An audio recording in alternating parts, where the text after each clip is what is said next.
So madam అంటే ఇప్పుడు fertility కూడా చాలా ఎక్కువైపోయింది. ఇన్ఫర్టిలిటీతో చాలా Yes. మంది కపుల్స్ సఫర్ Yes. అవుతున్నారు. సో మీ దగ్గరికి అసలు నార్మల్‌గా ఈ మధ్య కాలంలో ఎలాంటి కేసెస్ వస్తున్నాయండి? Sometimes మనకి ఇప్పుడు ఏంటంటే PCOS for past 10 to 20 years PCOS is on rise. మనకి అన్మ్యారీడ్ గర్ల్స్ చూస్తే like out of 100 40 to 50 girls are PCOS. Okay. Hostel girls కానీ ఇంట్లో ఉన్న వాళ్ళకి కానీ irregular periods same thing. So PCOS girls if they conceive within marriage అయిపోయిన తర్వాత they conceive 30 years లోపు కొంచెం ఈజీగా కన్సీవ్ అవుతున్నారు.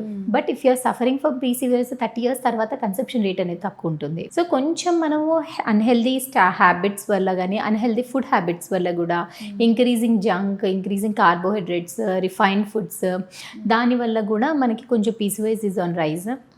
And unexplain infertility. Unexplain infertility అంటే they are having regular cycles, follicle అనేది every month they are having ovulation, tubes check చేస్తే బాగుంటుంది, హస్బెండ్ స్పర్మ్ అనాలిసిస్ కూడా బాగుంటుంది, but still they are not conceiving. That means that మనకి ఇన్హెరెంట్గా egg quality, sperm quality defective అవుతుంది because of external pollutants. మనకి ఇప్పుడు మనం ఏదన్నా కానీ ఇప్పుడు బాటిల్లో వాటర్ తీసుకున్నా కానీ, మిల్క్ తీసుకున్నా కానీ, ఎయిర్ తీసుకున్నా కానీ ప్యూర్గా ఉందని చెప్పలేము.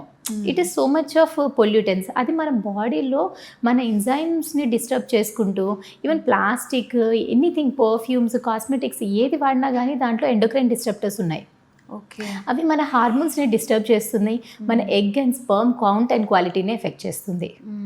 So it is all our life style. చాలా మంది చెప్తుంటారు మేడం లైక్ ఈ పర్ఫ్యూమ్స్ వల్ల కూడా Yes. మనకి చాలా ఎఫెక్ట్ ఉంటుందని. సో అది Yes, నిజమే definitely. అన్నమాట. మనకి perfumes, cosmetics, sunscreens, even detergents, comfort, all fabric conditioners, everything has మనకి కెమికల్ డిస్ట్రప్టర్స్. అవి మన హార్మోన్స్, ఈవెన్ ఎర్లీ గర్ల్స్లో ప్యూబర్టీ రావడము, ఉమెన్స్ మేల్స్లో స్పర్మ్ కౌంట్ అండ్ క్వాలిటీ తగ్గడము, యంగ్ గర్ల్స్కి కూడా కౌంట్స్ తక్కువ ఉండడము, and women everything is normal but still the oocyte quality is poor. ఇవన్నీ ఫ్యాక్టర్స్ ఉంటుంది. డెఫినెట్లీ ఇవన్నీ ముందు ఇంత ఫర్టిలిటీ లేకుండే కదా.